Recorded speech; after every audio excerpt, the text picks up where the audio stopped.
Okay. So when news of the Signal scandal first broke last week, it seemed very likely this wasn't the first group chat of its kind. I mean, everyone just seemed a little too cozy with their comments and all their emojis. Like maybe they'd done this before. They'd thrown out those emojis before. I certainly had my suspicions, but so did many members of Congress.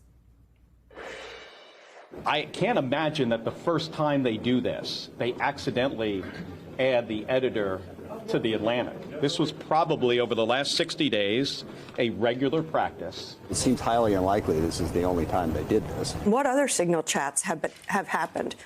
Who else has been listening in, and what have they gotten? Are there other leaks like this? Are there other sloppy protocols like this that are making us less safe? My guess is that this is probably the tip of the iceberg. This was probably not the first time that the people on this chat use Signal to communicate information. It turns out all these people who have worked on national security issues for years were onto something. They knew. I mentioned this new reporting earlier, but it bears repeating. I mean, this is from the Wall Street Journal. Quote, 2 U.S. officials said that National Security Advisor Mike Waltz has created and hosted multiple other sensitive national security conversations on Signal with cabinet members, including separate threads on how to broker peace between Russia and Ukraine, as well as military operations. They declined to address if any classified information was posted in those chats. Of course, they declined to address that.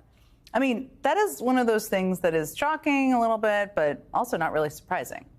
The Wall Street Journal is also reporting that even though Trump has decided not to fire Waltz for now, the damage done to his reputation has put him on shaky ground in the White House, and he has lost sway with the president. Go figure. I mean, he's lost sway because he had Jeffrey Goldberg in his phone, though. I think that's the deal.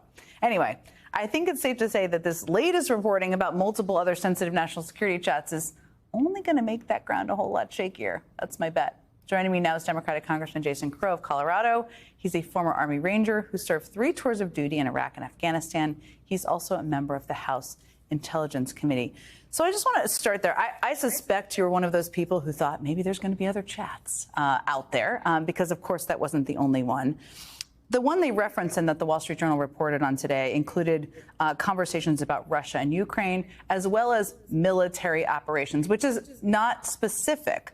But you're a veteran. You've served in Iraq and Afghanistan. How concerned are you about what else could be out there? And what should people understand about the sensitivity of that type of information? Well, there's no doubt this appears to be part of a larger pattern and practice that's both sloppy and reckless, but also probably violates a number of laws. But, you know, for all the discussion about violation of laws and the violation of process, I think what's most important here is the risk, the ongoing risk that's posed to our servicemen and women right now.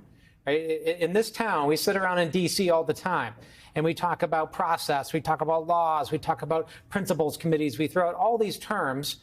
But what is really important is there's some private, there's some sergeant, there's some captain downrange right now where we're having this conversation doing a risky mission. And our adversaries, Russia, China, and others, are trying desperately to get information to harm them.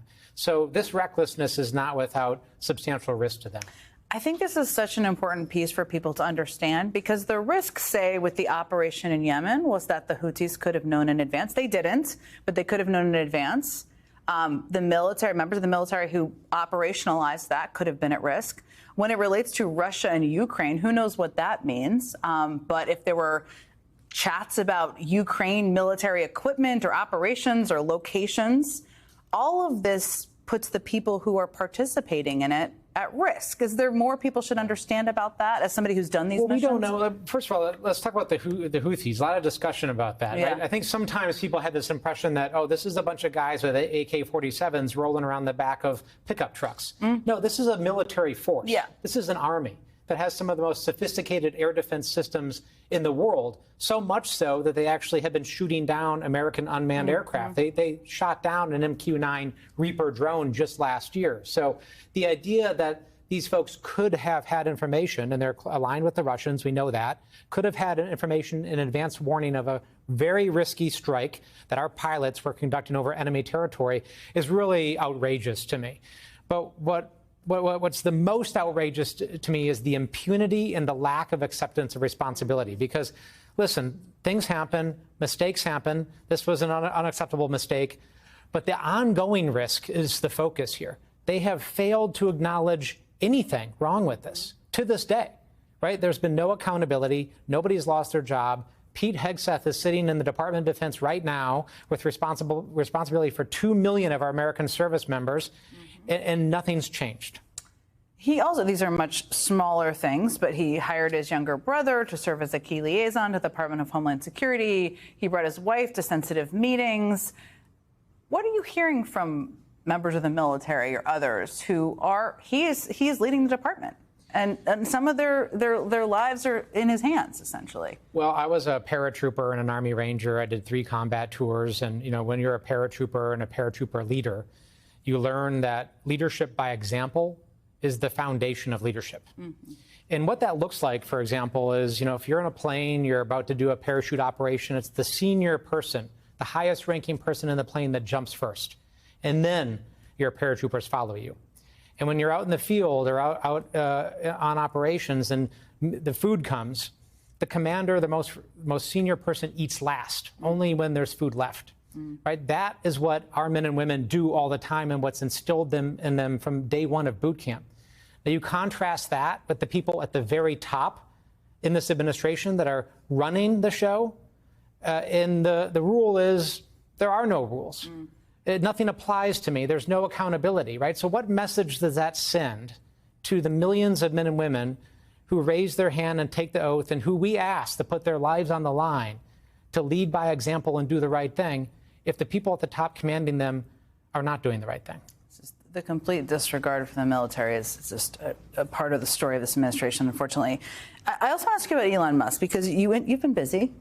You introduced new legislation today called the End Dark Money Act, aimed at fighting corruption and cracking down on dark money influencing U.S. elections. Elon Musk is trying to buy a state Supreme Court race in Wisconsin, where the election is tomorrow. What will this do in practice to help prevent him? Well, every American should be outraged by a billionaire who actually is working in this administration, purportedly, because the administration still won't admit what he actually does and whether he's employed and what his status is, but who's sitting in the Oval Office in cabinet meetings, and then he goes to Wisconsin and he's handing out $1 million checks. He's bribing people basically for their votes. This is outrageous. It's completely outrageous. And, you know, day one, way before I ever ran for anything, I started walking around my neighborhood, talking to folks in the early days of my campaign. And there was a woman that I remember very vividly. And she said, listen, you seem like a nice guy.